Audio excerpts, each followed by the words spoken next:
I think it's a sign of the times, to be honest. Um, it also depends on where you live. It could be both, in my opinion. There are places in the world that have that are sort of like specially charged, so that paranormal things happen more commonly in there. It could be ley lines. It could be just um, the actions of people. Maybe there's something happened there. It could, because in some places it's like if there's a lot of witchcraft around, then you're gonna have those areas, especially if the people practicing the witchcraft are living very close by. Then those areas are gonna be very very heavy energetically. Underground stuff, yes, that too, and that depends on the city. That also depends on the city. Although in the places that I've been, those places have always been historically important, and they keep being historically important. And I think it's not because of luck; it's because of the power that is imbued in that specific space. Because I've been to different cities. So, for example, I've been to Mexico City, which is the capital of the country, right? I've been to the capital of Mexico. And Mexico City has a very tangible energy. And what I've noticed is with a lot of the big cities, their energy, what it does, it's like you touch the ground, and it's like someone gave you a shot of espresso directly into your veins. It just energizes you. You can feel it instantly. Maybe it's not that obvious to a lot of people that are not trying to perceive that or are not conscious about it. But if you are, you're gonna notice it. Being to New York, that place has a fucking electrifying energy, and you can understand why New York is New York. But also, both of the places that I mentioned have always been historically relevant, or have been historically relevant for a very long time. They all have old buildings, and they for sure have a lot of tunnels.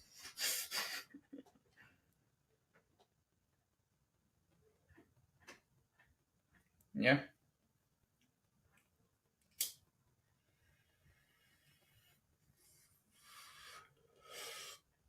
You also have to think about that. Obviously, the number of people and the density of the population is also a factor.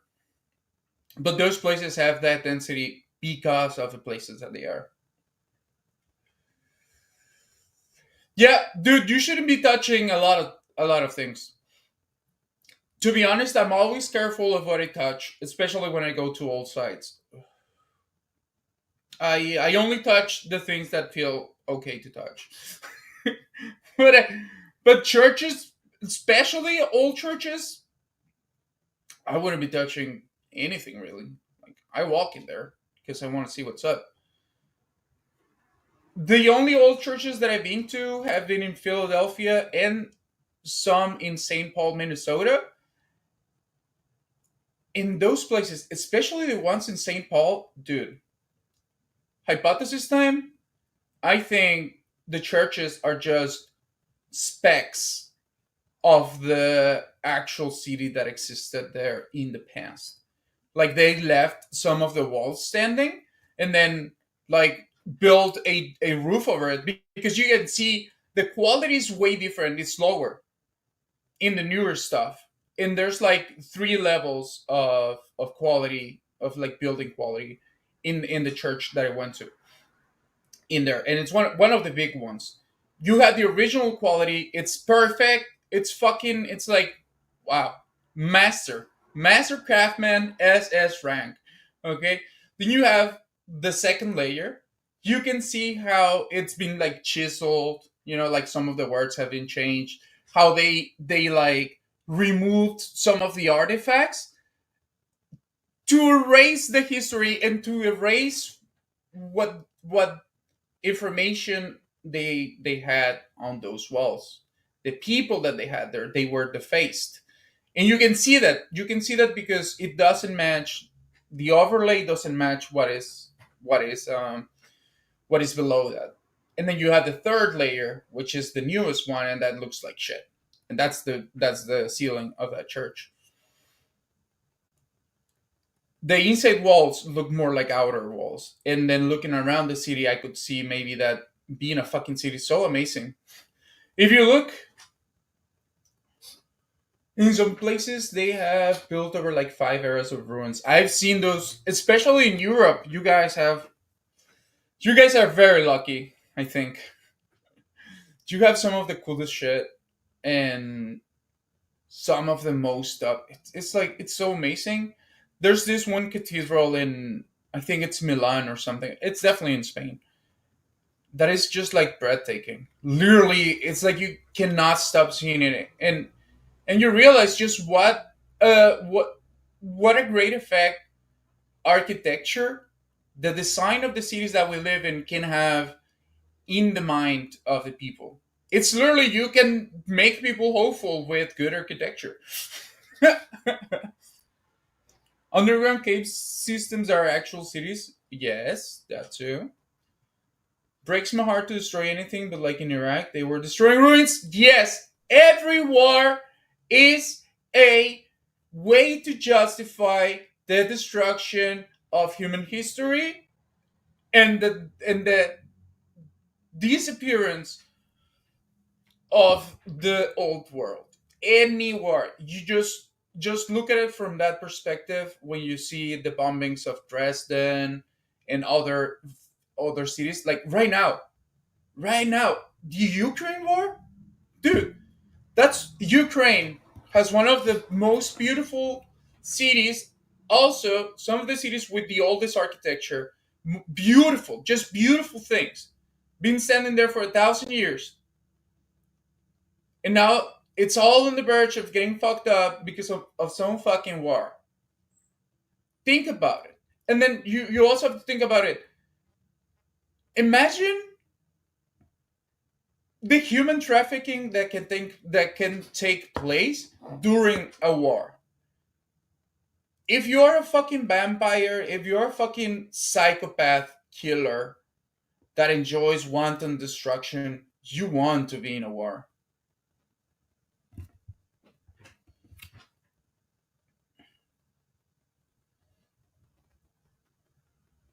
And also, you think about it, Iraq is holds basically one of the greatest origins of humanity. It's like it's not the oldest city, but it's one of them,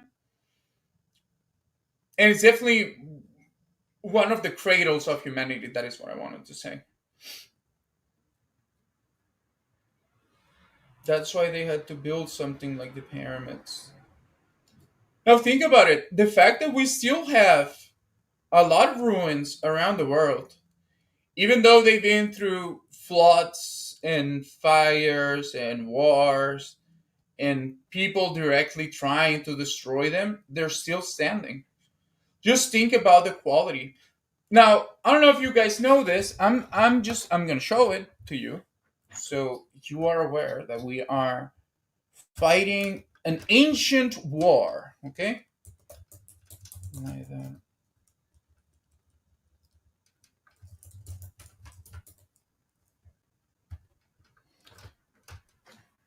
Something that is impossible to dismantle until you reach a point where you can make them, you surpass the position where you would want to dismantle them. Yeah!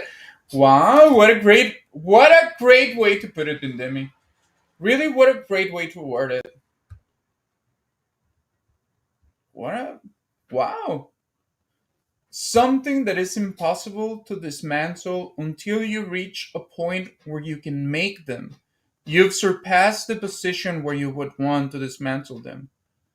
Wow. Bindemi, I mean, that's fucking deep. That's amazing. Beautiful. You know? It really is beautiful. Yeah, I'm not joking. Um, Here we go. Let's do a little screen share. I want to show you guys something. Okay, we're just gonna do a quick Google search. Okay, just gonna do a quick Google search. Everything's gonna be okay.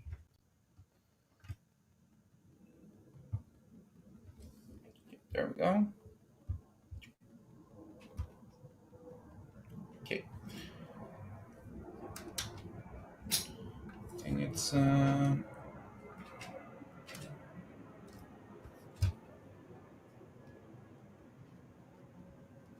Let me see if it loads correctly.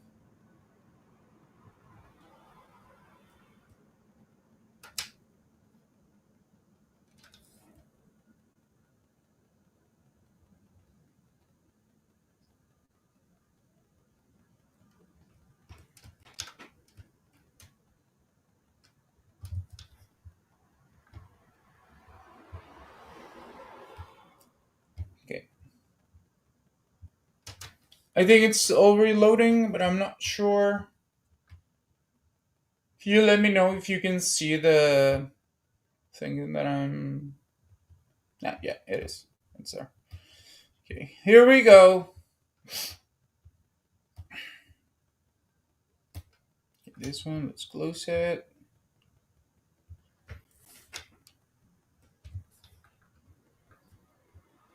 The whole greater than the sum of its parts. Definitely. Definitely. That's the whole motto of how nature works.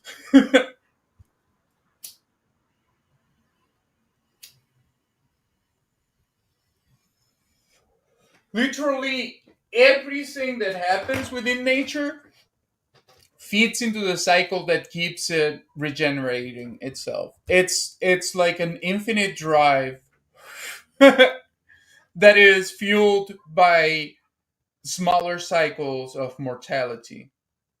It's like, yeah, we on the individual level we live, then we die, but through us living and dying, we allow the next generation to live and die, and then that pattern just keeps repeating itself. And here's the thing: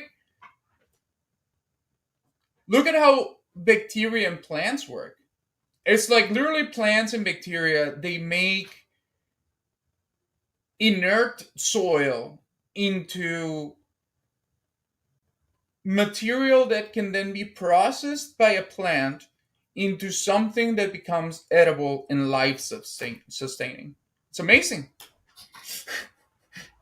I read a post recently about Mohenjo-Daro, and we think we created a nuclear bomb, but I think we've made it in the past.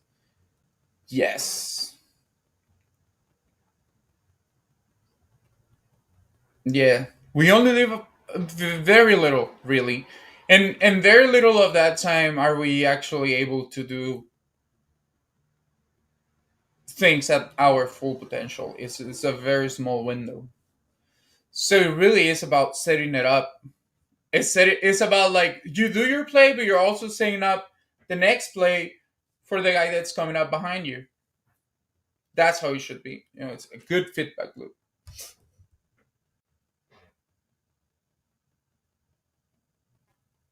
Yes, yes. We have to honor nature because honoring nature is honoring ourselves, really.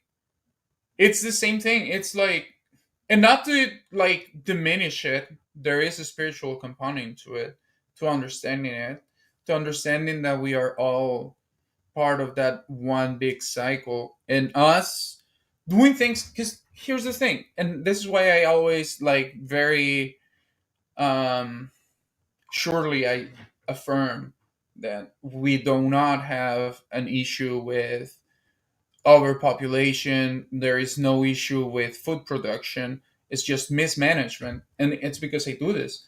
I all my all the scraps from the fruit that I eat, the vegetables, I compost it, right? So I see how easy it is to bring life to earth, to the soil, and then to just allow things to grow. I'm not really like a gardener. I like growing the plants, but my method is more like I'm just gonna create the suitable environment for the seed to grow, and then see if it survives, right? But I mean, of course, I make sure that the water is right. I make sure that the soil is good and it's like full of nutrients through the compost and through like I make sure to to like check on the worms, on the earthworms, just like kind of scoop a few of them and put them in the different pots that I have to make sure that I have a good chunk of them living in there at all times. Because they also help with turning the scraps of food into something that the plants can then use. Do you think maybe AI will find a new system of governance? I think AI could do it. It really, if I think about it in the positive sense, AI could do something that no human can do, and that is complete objectivity, full impartiality. Imagine creating an AI that can distinguish, right,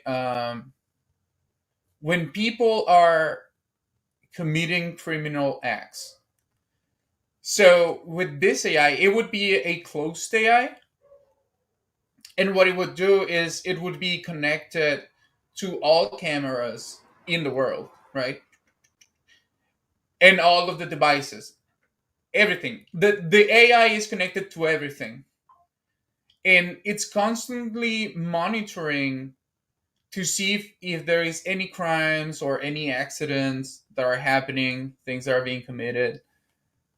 It follows people if it thinks that there is something weird, funny, etc. But here's the thing: no human can actually access it. It just gives out the result, and then the humans, see the videos, and then you can see maybe someone is punching another person, or like there was a crash, and you can easily identify who's at fault. You can definitely identify who's the attacker, who's the victim, etc., etc.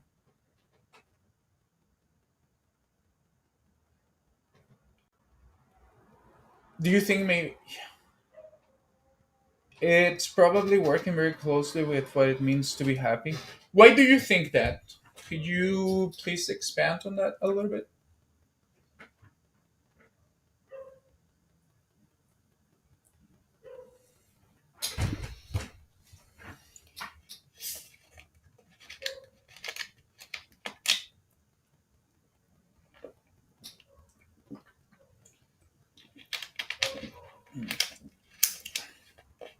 You know, I agree with you. There are some people that just are unable to be happy. It could be. I've also thought about this in that way. Like, maybe there is no way to make this world a better place forever. Maybe anything that we can do is just a drop in the bucket. And then it comes to how you want to feel with yourself. You know, what do you think is right in your life? What is the direction that you want to take it? In the end, although I am very convinced uh, of what my convictions are and what my standpoints are on certain things in life, I also don't try and impose that on others. I just don't associate with people that don't share my values. I can be friends with people that I don't fully agree with in external things. It's like you can be a Republican, I could be a Democrat.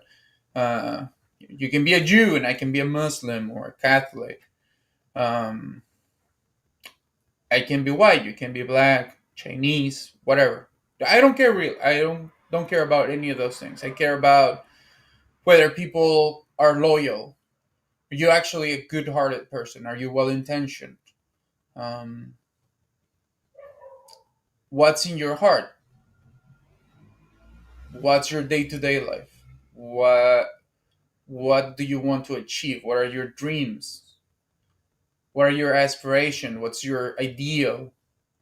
I want to know that of the people that I look to associate with closer, because those are the things that matter to me. I don't really care about the money or any of those sort of things, because one, if I know someone that has money, I wouldn't ask them for money. So I wouldn't be friends with someone just because they have money, and or anything. It's like I don't ask anything from my friends. You know, very rarely ask them for a favor, but I am always willing to do a favor for someone in need. That is the way that I like to live. And if someone is untrustworthy, I notice that they are not loyal to their current friends. I notice that they are, you know, talking behind the backs of people that they are acting friendly with, or they share with me that they like cheating on their uh, boyfriend or girlfriend or husband, wife, whatever, right? Then I start saying like, no, I'm not gonna be able to be friends with this person because they do not share the same principles that I have. And if I associate with them, there is a very big chance that I may end up doing something that goes against my principles, and then I'm gonna feel bad with myself.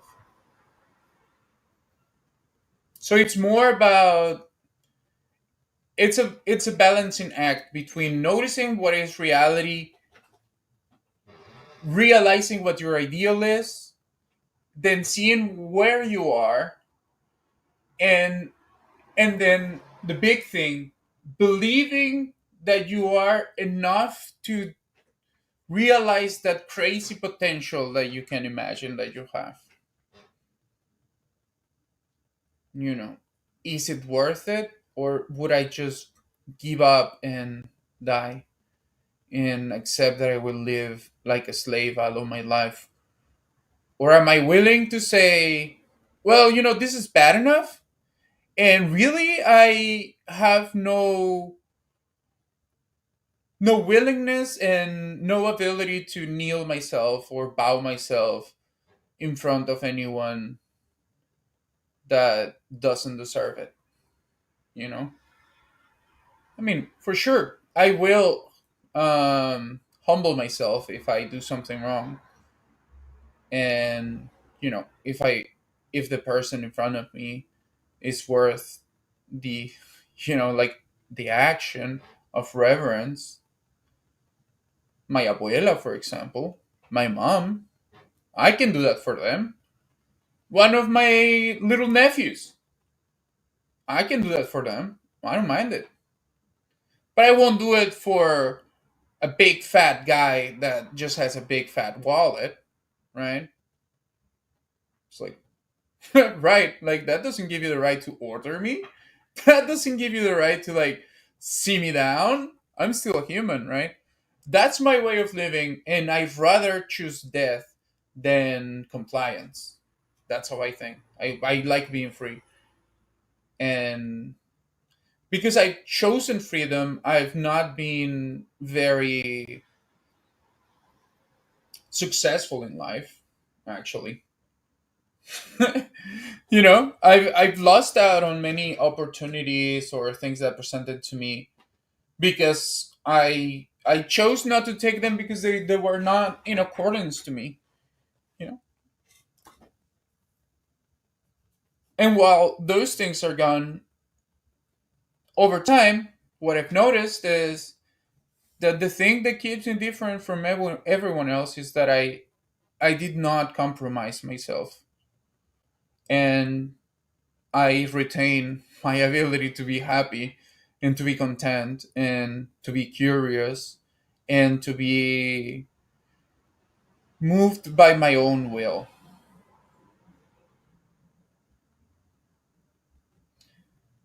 Do you suppose limiting our own potential is almost like a forest of trees with crown shyness? Limiting your own potential is killing yourself. Any potential that is unrealized becomes a burden over time. The burden grows, and that's what brings resentment and a sense of frustration and an anger that is really almost unbearable because in the back of your mind, even if you're not aware that the one person that you are most angry with is yourself, in the back of your head you will know. But the people that do not accept that, they become what we now know as activists. They will blame the world and they will try and burn it down instead of coming up with actual ideas and actual ways of doing things, because in their heart of hearts they do not believe in themselves and they do not think that they are enough to actually make things change for the better. It's hard. Of course it's easy to say I'm just going to get powerful and crush them and make them do what I want. It's way harder, right? But the thing is, as a person you are not going to grow. And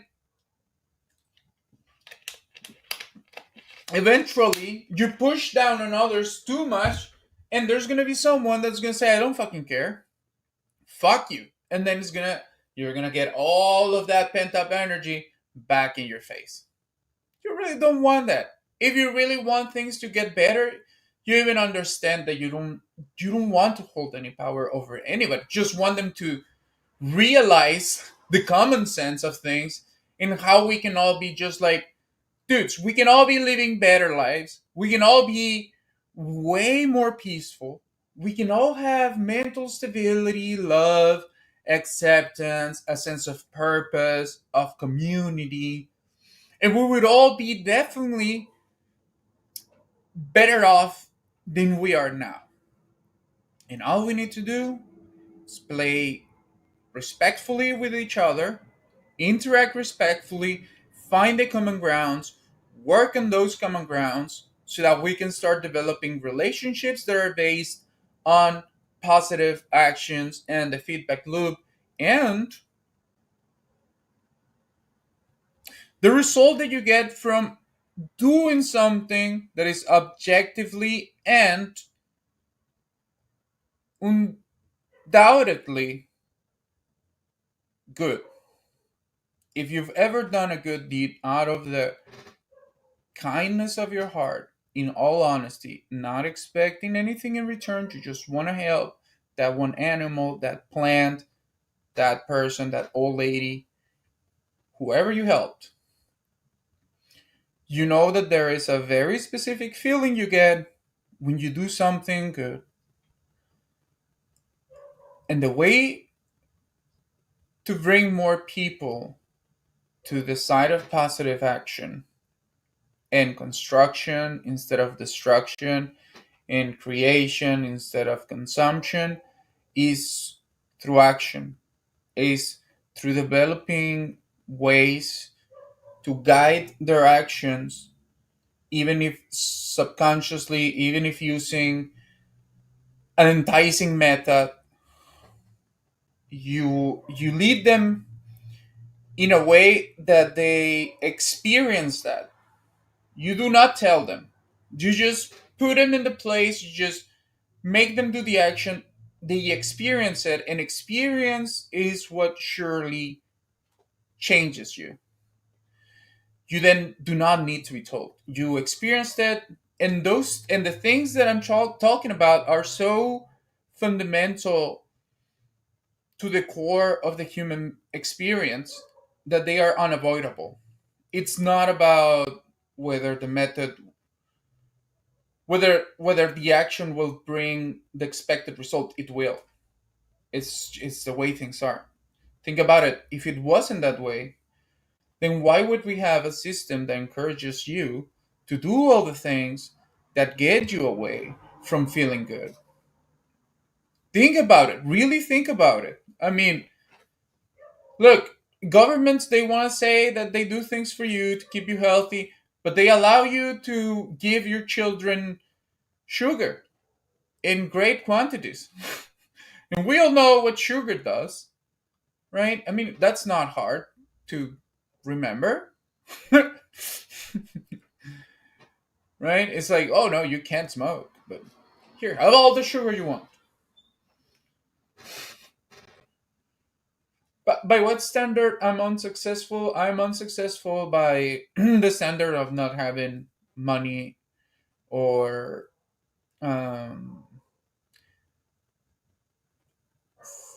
yeah, not having like physical possessions. I don't have like a good job. I don't have a plan for the future. It's like, but at the same time, it's like, really, I'm not that worried. I'm not as worried as I was years ago. By now, I think I've just learned to, like, sort of feel like I'm floating in space when it comes to my life. And I always think like, well, I can always die. It's like life is not that serious in the end. It's like I'm still gonna die. Um I'm just not gonna do things that make my conscience feel bad. You could control people through other means than war, find something more valuable than war. Yes, definitely. Because in reality, not a lot of people want to go to war. I mean, yes, we can all be violent. Um, but if we really start digging, most of the people, and I'm talking about general people. I'm not talking about the odd one out, like the sociopaths or the psychopaths. I'm talking about regular people, which is most people in the world.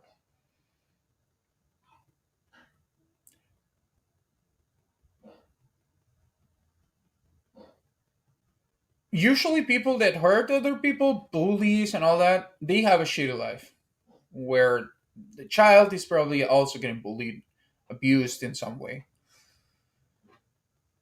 What I've found in my life experience is that we really are, much of us is a reflection of our environment. So before we think that everything is lost, we should be looking at the environments that we develop in, and we should be looking at what we can do to make those environments better, so that the ones that come after us live in a better place, that brings out something more positive out of them, in a way that does not spoil them. You know, we don't want to have another baby boomer gen. We want to have, people that are balanced, that understand measure. Guide is a much more gentle Guiding is a much more gentler method. There is superficially, there is very little difference from the people that manipulate others to the people that guide others. But if you look at that, you if you if you look at the result, the people that choose to guide, one, I would never force anyone to do anything that they don't want to do. So the only people that I try to guide are the people that come to me and that I notice have that willingness, right? And even then, it's really all up to them. You give them the option. Now, through understanding human psychology and taking advantage of the backdoors that have been already created in the psyche of most humans, through social engineering, through social media, and just like mass media in general, throughout the generations, you can also develop methods to make it more enticing. Now, that also sounds like manipulation, and it could easily be mistaken for that. The difference here is that by the end of it, I'm not gonna be asking for anybody's money. I'm not gonna be asking for anybody's obedience. I'm not gonna be asking for anybody to sign up to the cult and then have them sign an NDA for a billion years. Yeah, it's nothing of that. You only want to create that, and you only create that because it needs to be created to expose the people to the experience of what it is to act a different way, a positive way. And then once they experience that, then hopefully you create in them the willingness to learn even more about that way of living, and to learn and to participate more, and to maybe listen to you, and learn even more about how they can change their life for the better.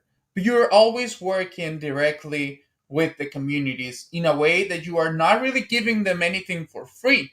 You're showing them, and you are building with them, and you are teaching them at the same time that you are building, so that way that the communities that result from that will be prepared to keep that same level that they have achieved. That, if you notice, giving money to people that don't know anything really doesn't make a lot of doesn't really benefit them in a lot of the cases for a long time.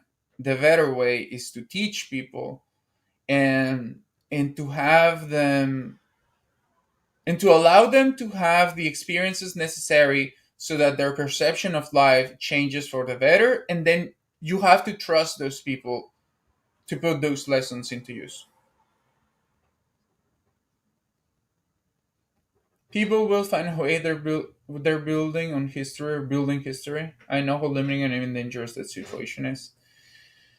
They are rebuilding history. We are seeing it, and because I used to talk a lot with, like, my my abuela, my grandma.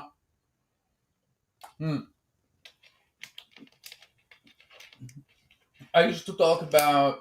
I used to talk with a lot of, like, the older people in my family.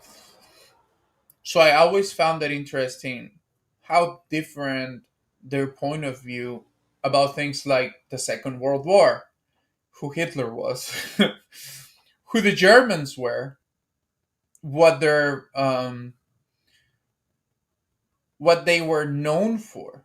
For example, that's a very small example, but it shows you just how much history changes in so very little time.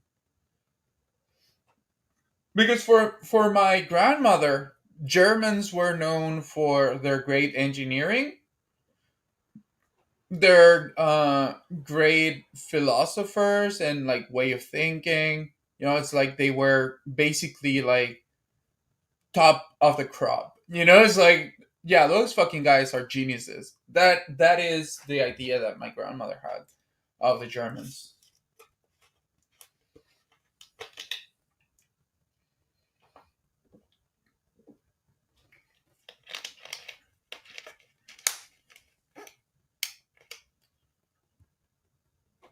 Yeah, I think they do. I think that a lot of the well, you know how archaeology started becoming really relevant during the 1800s? I think that's also because, okay, before that, because this is all connected. Okay, these are what you are looking here in the. No, look at this one.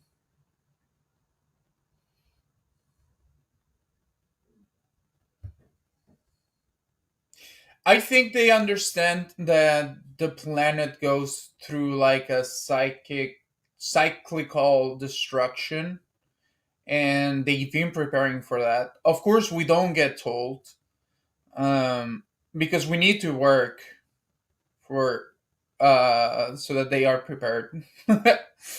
But I also think they may be trying to like do something to stop the cycle or something. I don't know. I'm kind of iffy. I bounce back between different things. But look at this. Fuck. Why is it not loading here?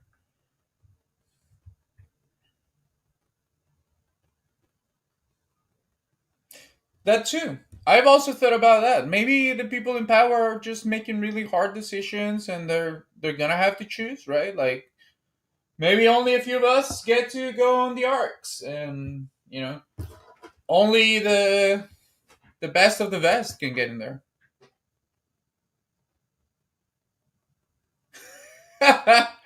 Sounds very rough. Plus, no one would be like thinking about it in the positive sense. It's like no one would be safe if everyone lost their heads. It's like, well, it's like it's a hard call, but it's a call that has to be made.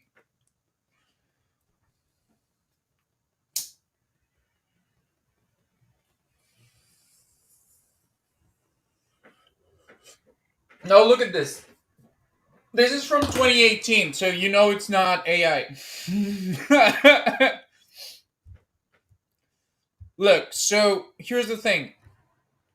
People were looking around, were scanning the Amazon forest, and they found that basically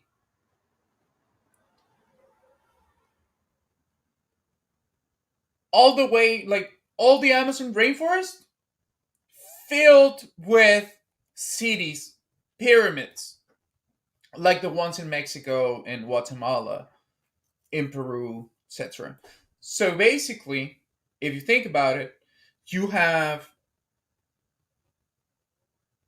a civilization that expanded throughout all of America and the rest of the world. Why do you think that everybody everybody around the world for some reason decided to make pyramids? Yeah, they some of them had some flair, some of them have a different kind of flair, but they were all pyramids. They were all using similar techniques, building techniques, etc.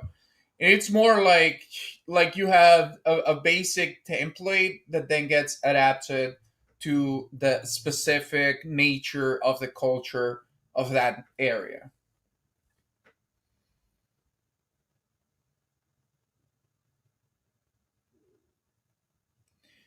Yeah, exactly. How are they dating them? And think about it. It's like, and I don't mean that the people that created those cities are the people that are living in those places right now.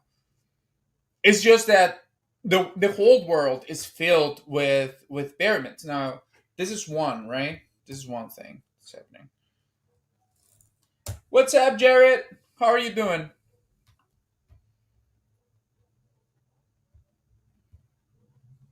Okay, look. Let's go to this. I would suggest that you just look if you are interested in this, just look for lighter Amazon images.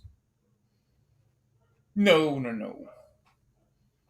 I'm very good. I'm very good right now. We're talking about the world.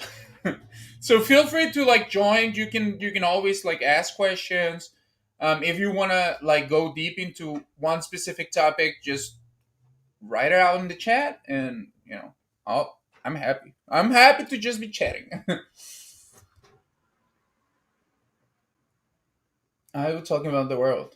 Yeah, sure thing. Yeah, share it with us. I'll listen to it once we are done with this. How about that? We can listen to it all together. If you want to. If you want just me listening to it, that can I can do that too. Okay, let me search for this. Japanese pyramid. Is it pyramid?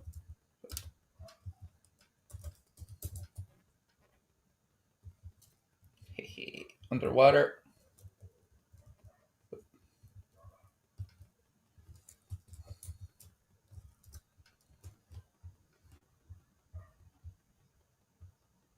I just remember a very scary story about of ancient remains deep underneath a pyramid in South Africa. Non-human remains.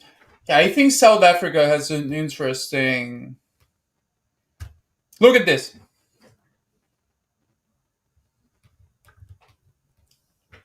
South America.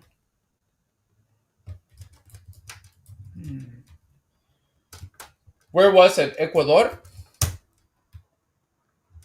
Okay, I got it here. Okay, now look at this. Japan's underwater Junagi monument.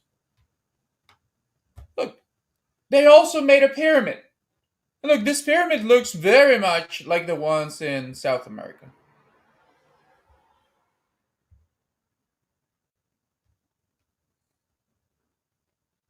I don't know if we can look at it. Oh fuck.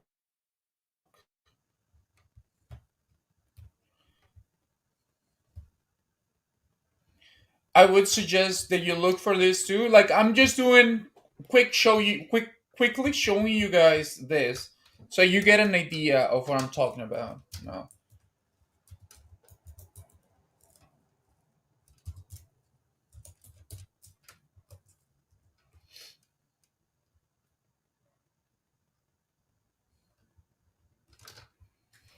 Look, Cambodia has it.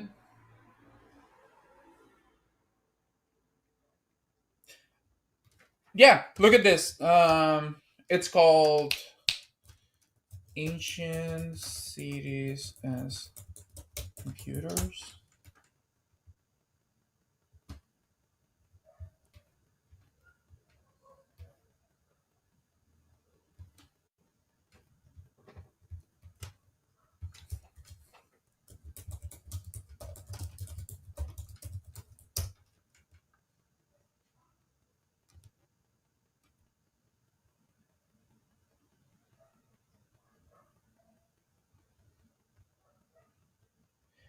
Yeah, we all make skyscrapers. Well, we started making it because we have global communication. Everyone had a different way of look. Fuck.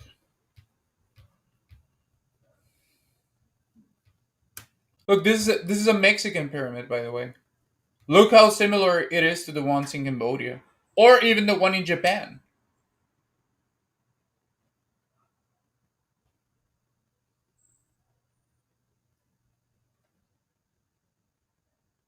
No, no, they were not tombs. Because look at this. This is one of the things that I say. Like, obviously, they were building with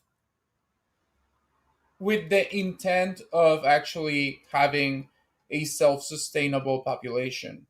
So Teotihuacan.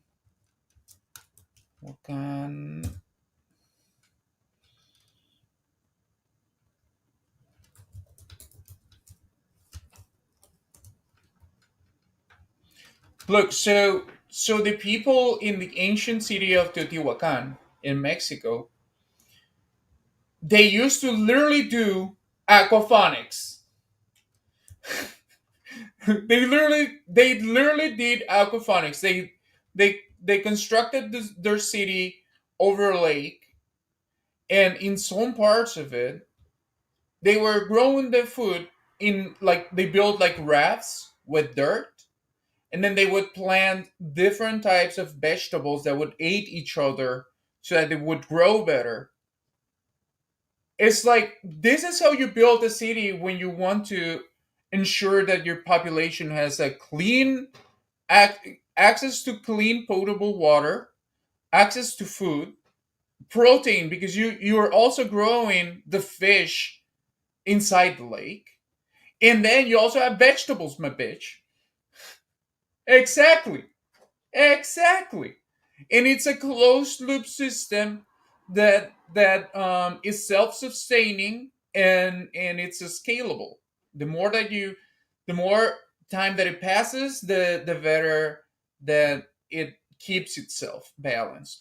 And then think about this. The way that the cities were built, I think, in my opinion, The reason why a lot of the older cities were built, or the ones that we find were built near what we're bodies of water, whether it was like the Nile River or the Euphrates, or in this case, this lake, it's because if you have a source of water, you also have a source of energy. How you do it?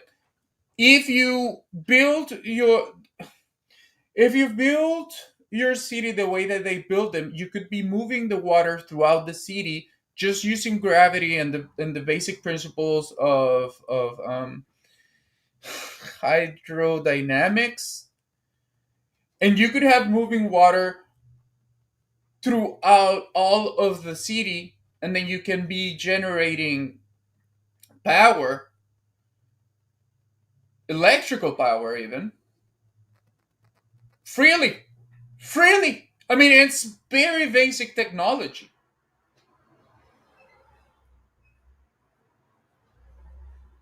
Aquifers too. Yeah.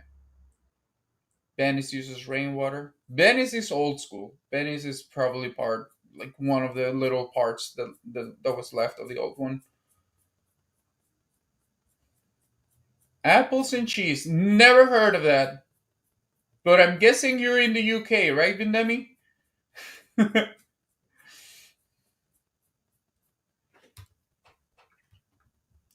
So this is why I'm always so intrigued about the ancient cities and like ancient populations of humans and the way that they saw the world, because I think we can find a lot of answers that would really aid us now to realize that we are able to live very sustainably, very happily, very healthily, and most importantly, free. I will try it. What type of cheese do you use?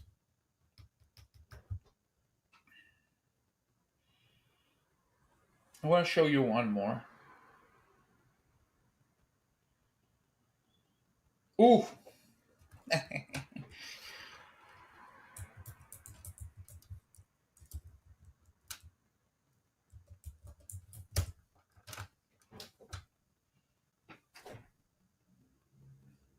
I live in Canada. Oh, well, that's unexpected. Man, I hope you're having a good time in Canada. I've heard it's really been going down.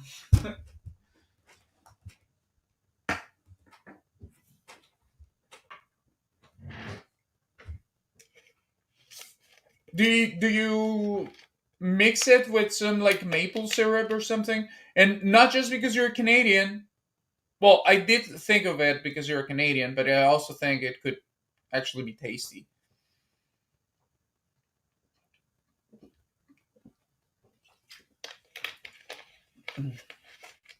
Also, thank you for the follow, Jarrett. Okay, have you guys ever seen the sequoias? These are trees that are enormous, gigantic, and they are very old. Some of them. Look at this guy. Look at this motherfucking guy. Look how little he is. Let's see if we can open it up bigger.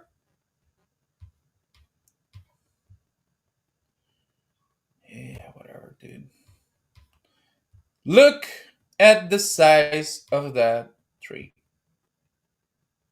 I bet you could eat a different combination of apple and cheese every day for the rest of your life. That's how many varieties of apples and cheese there are. I did know that there were a lot of apple varieties, but I did not know there were that many.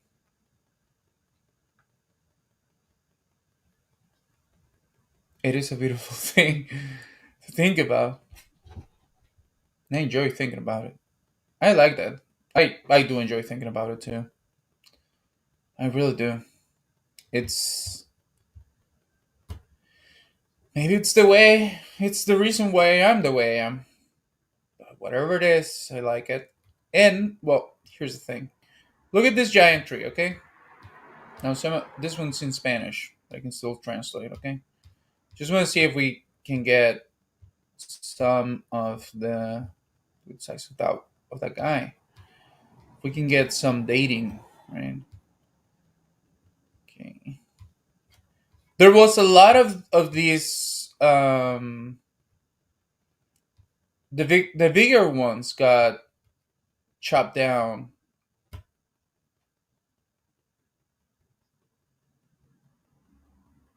I live for the small pleasures because I live very simply. Like knowledge, it's free. Haven't you heard? Sometimes. I mean, yeah, knowledge it is free. You can get it from everywhere if you're paying attention. But yeah, well, the sequoias, most of the sequoias that we have right now, they're like 2,000 years old or something. Oldest.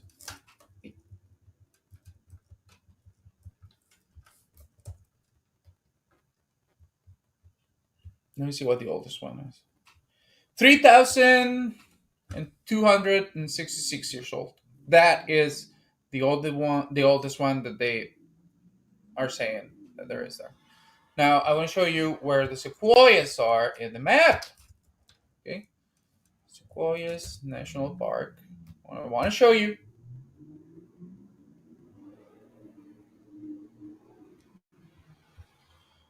Okay, I want to show you. That's where the Sequoia National Park is. We're gonna go out.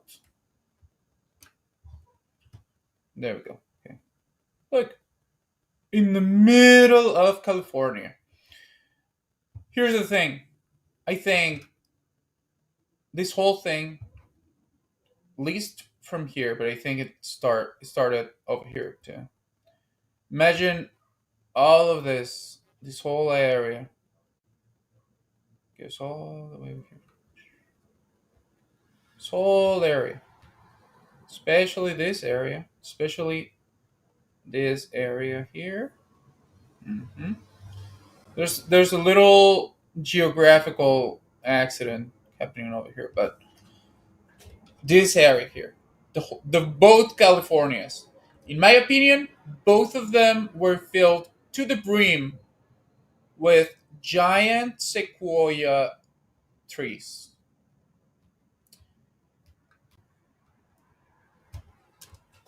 But the sequoia trees that were there were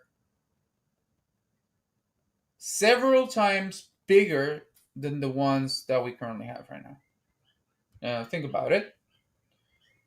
You're telling me the recent one was 14 feet across. Okay, recent one that died. Now we saw that the oldest one registered here on the internet is 3,200 years old. And that's the guy that's remaining, right? Because they cut down a lot of them in the old times. In the 1800s, they were cutting them down. They weren't building shit with them. Of course, hey, fuck, one whole tree can make a whole little village. Imagine the size of the trees that were cut down, and imagine the size of the trees that were there before the first time they were cut down. Because I think those were really almost like 1,000 meters across, or I don't know, like 3,000 feet across. There you go. They butchered them to make railroad tracks. Imagine a 10,000-year-old sequoia. How big would that be? You're thinking about this? Huh? You're thinking about this? You're thinking about how a flood could have happened in a very short time. And I'm thinking about what happens when you remove literal massive giant trees that people could live in. Because you saw just how small people are compared to the current sequoias. Let's go over here. Maybe we can find the guy again. No, we don't. Found the guy. Whatever. You guys know what's up. Here's a little pic of a couple people. Look how small they are compared to that tree. If you've ever been there personally, you know how massive they are.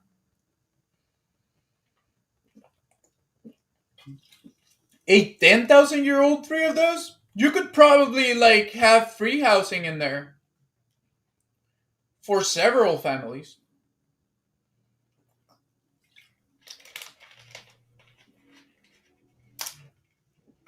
Exactly. Now you are talking.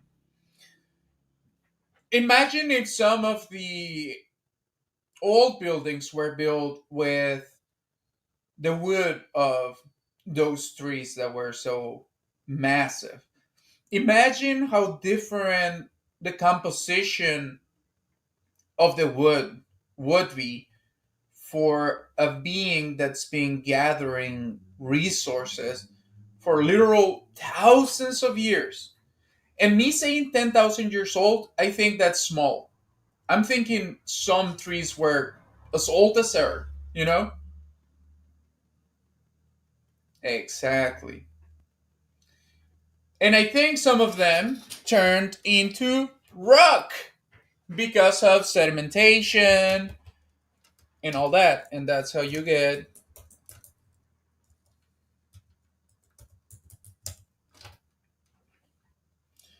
that is how you get a city like Tijuana that is full of this bunch of hills. And I visited a lot of them. This is my city, by the way. Okay, I'll make fun of it. Get a bunch of these. Get a bunch of these. Now look at this. Don't this remind you something? Huh? Don't this remind you of something, you motherfucker? Not you guys, not you. Just talking. There's another one. There's a bunch of them. In the ones that I've explored, what I've found is a very particular type of rock that looks a lot like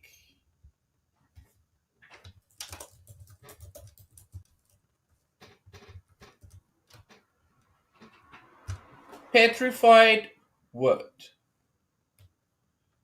I have pictures of it. I mean, you can look at it. I mean, you found this, you would think, hey, this is a rock, right? It's just a rock. It's actually wood. A lot of the rocks here look like this. It's impressive. Now I want to show you something else. Yes. Now, Binemi, you are fucking reading my fucking mind. Okay?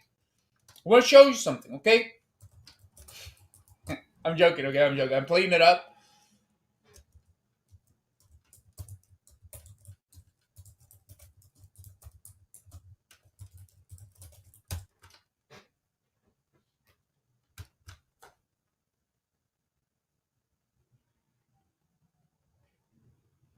This is how one of the pyramids looked like before it was discovered. It was uncovered.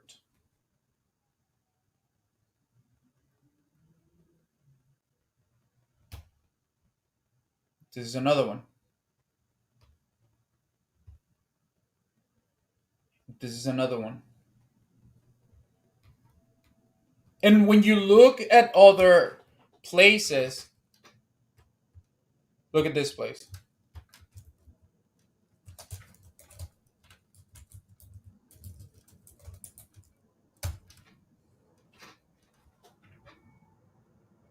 Oh, definitely been to the ocean and back. Here, at least this area, it's been under the ocean, and I think that's why the process of petrification took place too. Could be one part of it, but I want to show you how this one place looked like before it was excavated. I think it was this one. I don't remember before being excavated.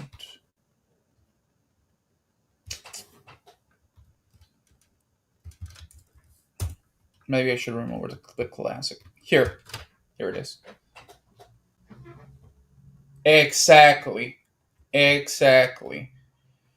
Look, one of my aims for the coming up years is making myself of some LADAR technology, scan the places here in Tijuana, And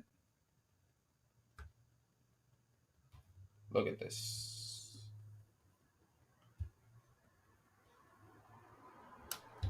Look at this. This is how it looked.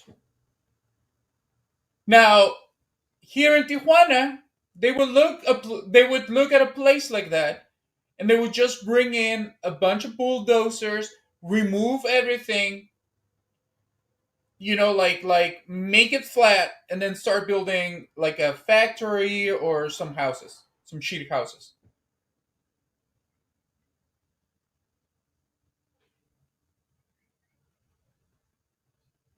Obviously, if you're in a first world country, if you're in Europe, well, people over there have a little bit more sense and respect, and they really think higher of themselves. So they take precautions not to destroy anything. In a place like Mexico, where you don't have an acknowledgement of the culture that used to exist here and that used to be part of the culture that extended throughout of the world, well, you just destroy it, and then all you see is a bunch of rocks just everywhere. But that's just because everything has been smashed to pieces. Now, me, I'm not a genius, but I'm a weird person. Somehow I have this cult. Somehow I have this ability to know this kind of shit and then be right about it. And I've lived long enough to know that it's worth it and that it's worth me making an honest try to actually bring this up, because it's a very important time to bring it up. Okay, we have to realize where we come from and the potential of the planet, because realizing that we used to live in a place that was extremely prosperous, beautiful, that we used to be connected to nature and still be living in a civilized society, and just the reach of the human potential is so much more than what we are living now. But the way that we are living and the way that we are being brought up, it cuts, it clips our wings, it raises our mind, it removes our heart, and it just makes us shells. People that are so afraid to live that they die regretting everything. Yeah, I'll be back. I'll be right back, okay?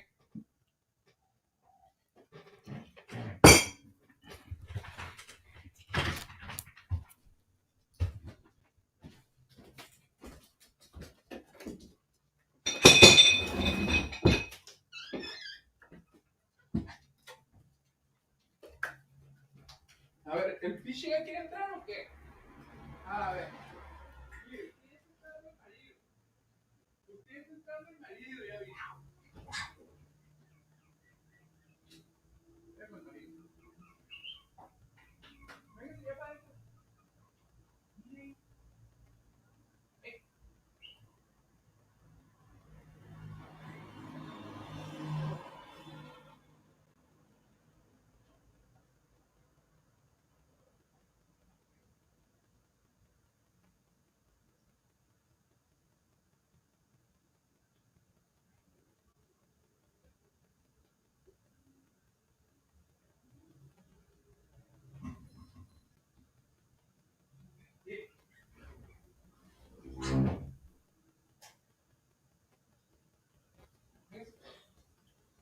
Vámonos ya para arriba.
tiene que dormir, pues. Se tiene que dormir porque está chiquillo. Está chiquillo y está bebé. Y eso es todo lo que importa aquí. Mira, ya estás con tu, ya estás con tu esposo. Sí, se gustan. Están bien chiquillos.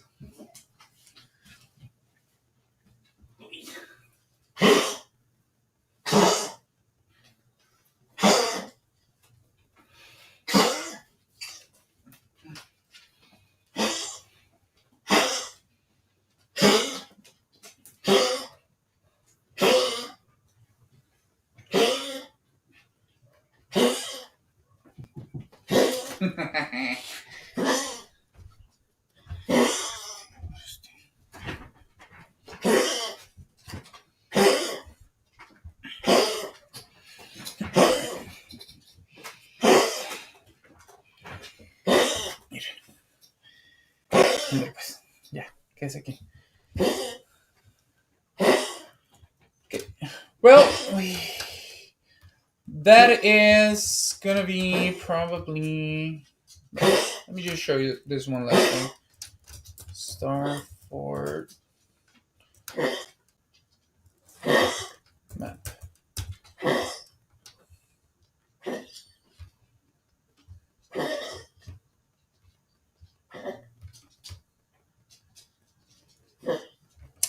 What? Starfords in the world.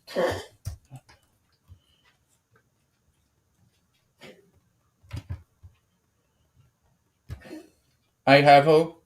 It's good. You should never lose hope. Really. That is what they want you to have happen. No, wait. That's what they want to happen to you. They want you to become so disillusioned that you lose hope and that you don't even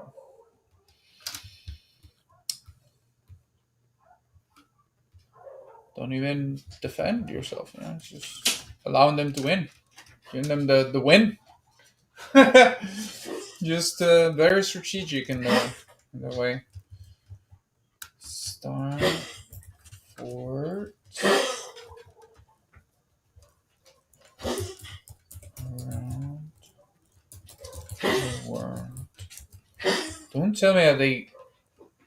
Yes, here it is.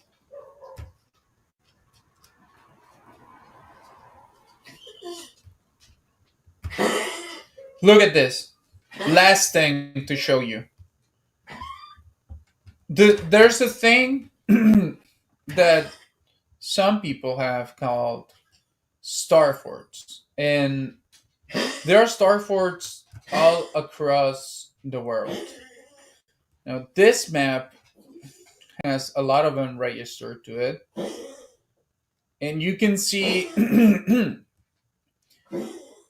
you can see they are all over, especially the coastlines have a lot of them. They are literally all over the world. Okay,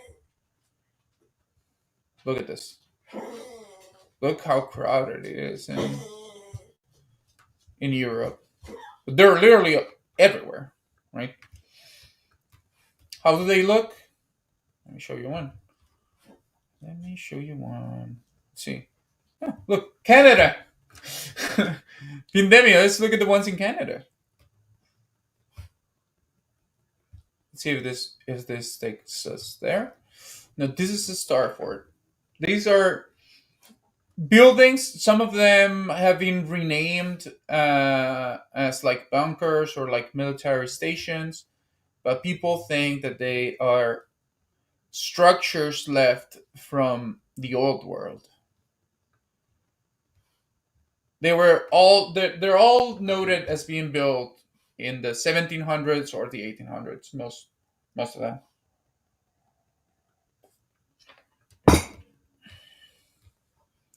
See, they're known at Fort Cumberland, talking about the war. But look at the shapes, right? then you start realizing that a lot of these places. Oh, this one's gone. Anyway, I'm just showing you this very quickly so that you have a chance to like. Here's another one.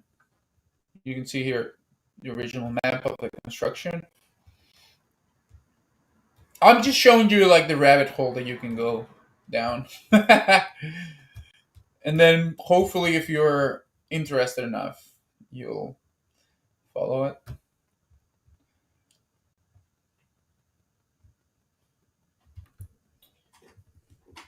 Let me know why you have hope.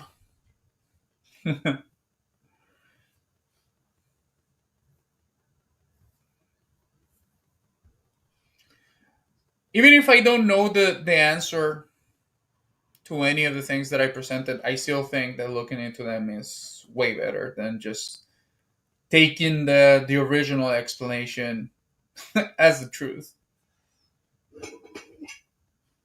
Yes, me too, Vindemi. Are you gonna go to sleep? By the way, thank you for the follow. Just noticed. Yeah, I'm gonna start playing video games. This was supposed to be just like a cold open, but it ended up being like a whole a whole 3 hours, almost 3 hours. 2 hours and 41 minutes.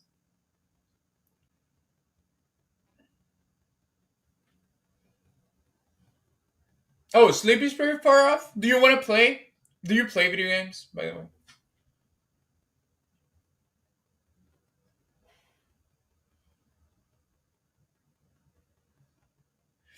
Um I was thinking about playing Call of Duty Warzone or Call of Duty 3, either one. Um, Fortnite, could be playing Fortnite. May try playing Katamari Damacy for a little while. Um, Titanfall? Titanfall 2? Maybe you like it. I'm thinking about like multiplayer games that we could play. I'm also playing an Xbox, so maybe some of the games are not available, but at least I know Fortnite and Warzone are totally cross platform.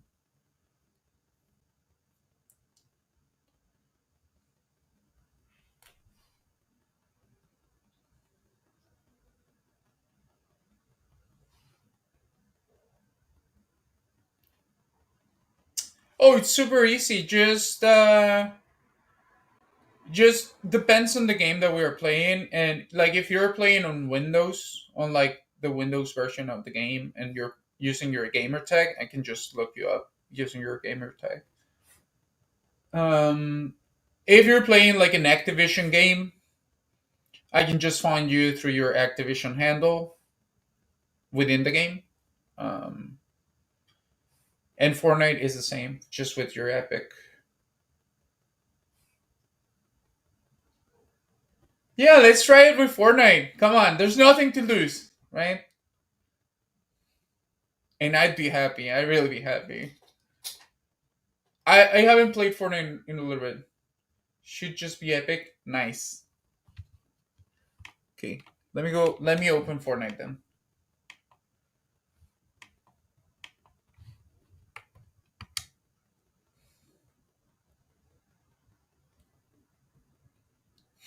I mean, maybe you're being facetious, but maybe you will need to carry me because I've lost my ability to play Fortnite. I had it like a couple weeks ago, then I started playing other games and I just lost it.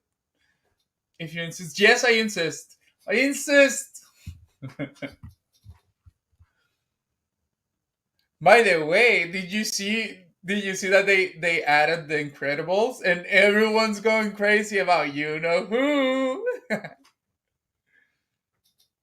And she really has cake. Let me show you. Maybe you've already seen it. I'm just like but look at this. Look at that little snatched waist. Oh yeah. Oh, wait. She's hot too, but I mean, let's look at the real BIP. Yes, it's Elastigirl. Here, the way that we do it is just inspected. There we go. Super stretchy mom. I bet the husband is happy. Some people say that she was the only one that could actually take on the role of being the wife of Mr. Incredible because since she's so elastic, she can actually take his incredible D without dying.